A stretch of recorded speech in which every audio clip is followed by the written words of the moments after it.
Good evening, children. Welcome to today's biology class. Before going to start my session, I would like to wish the children who are promoted 8th to 9th class academic year of 2020-21. Good children. Regarding biology, see, we have different branches of biology. One of the branch of biology that is called as cytology or cell biology is nothing but a study of cell.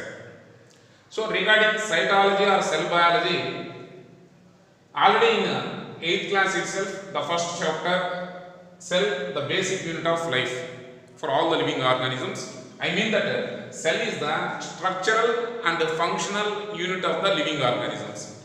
Is it clear?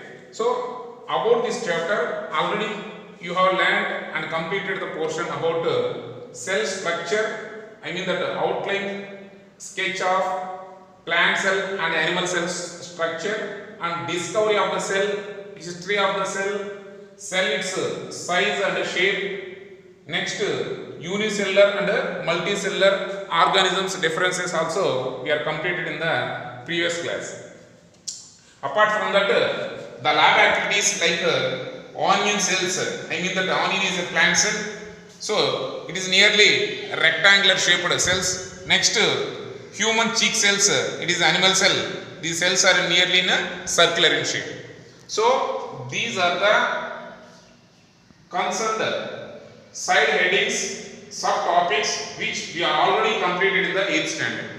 So regarding 9th class, we have 11 chapters. Out of the 11 chapters, the first and foremost chapter is again the same concept, cell, the basic unit of life. But in 9th standard, we have to learn this chapter in cell, its structure and functions.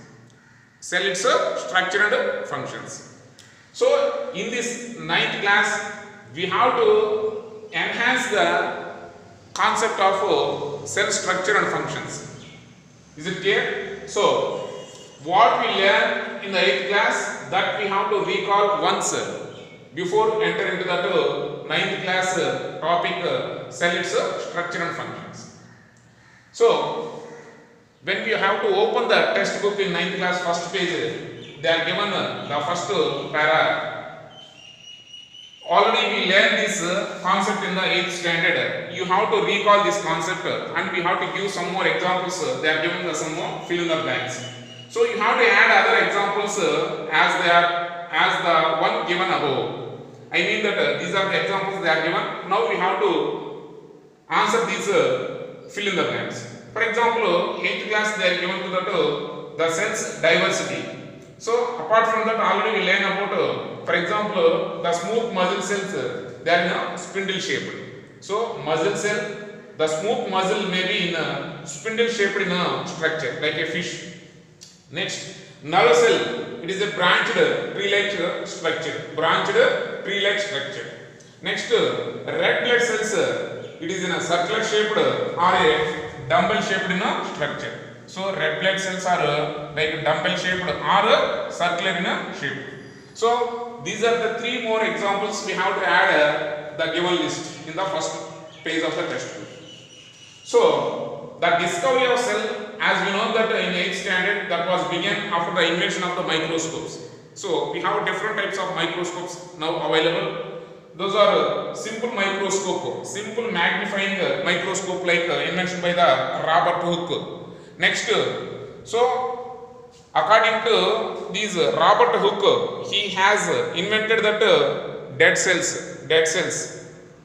Next, Anthony van Leeuwenhoek, who observed and discovered the live cells like observed of red blood cells. Okay. Next, the compound microscope usually we have to use in the laboratory.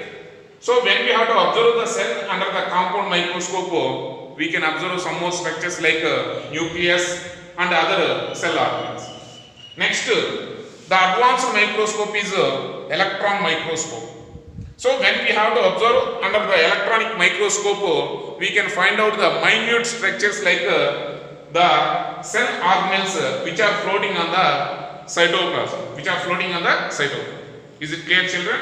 Now we move to the what is the major difference between the model cell and the typical cell?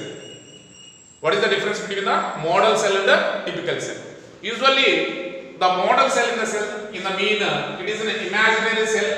It is an imaginary cell which are including all the parts in the given diagram. So it is a typical plant cell. It is a typical plant cell. So what do you mean by typical cell? So typical cell provides the way to study the cell.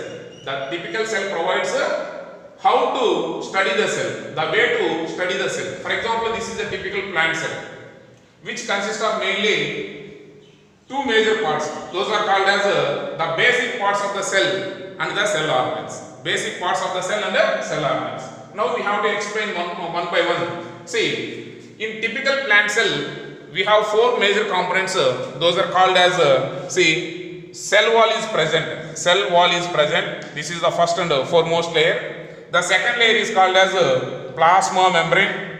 The third one is nucleus. Next, cytoplasm. Next, cytoplasm. Cytoplasm. So these are the four major elements which are consisting of the typical plant cell. Within the cytoplasm, the floating particles like cell organelles.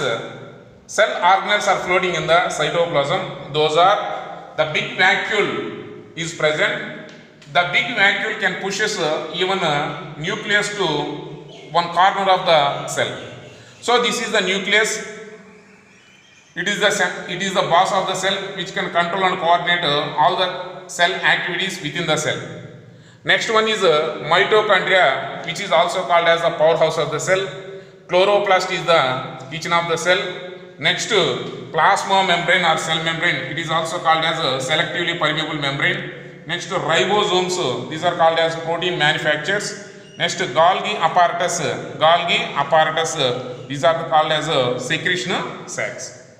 So, children, regarding this typical plant cell, we can conclude that 4 plus 6 means 4 means 1 is cell wall. Next one is plasma membrane, nucleus, cytoplasm. 6 means chloroplast, mitochondria, vacuole, endoplasmic reticulum, and Golgi apparatus and ribosomes. So this is the brief account on a typical plant cell.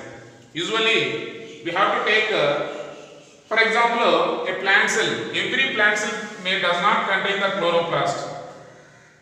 For example, let us take the stem portion. It may not contain the chloroplast, but for better understanding, the chloroplast is given into that typical plant cell. It is the difference between a typical plant cell and a model cell. Actually, chloroplast is one of the plastids, green color plastid, which is making photosynthesis phenomenon. But the chloroplast is present only in the green color leaf structures and tender delicate stems and roots. But we have to given this chloroplast in the typical plant cell for better understanding purpose.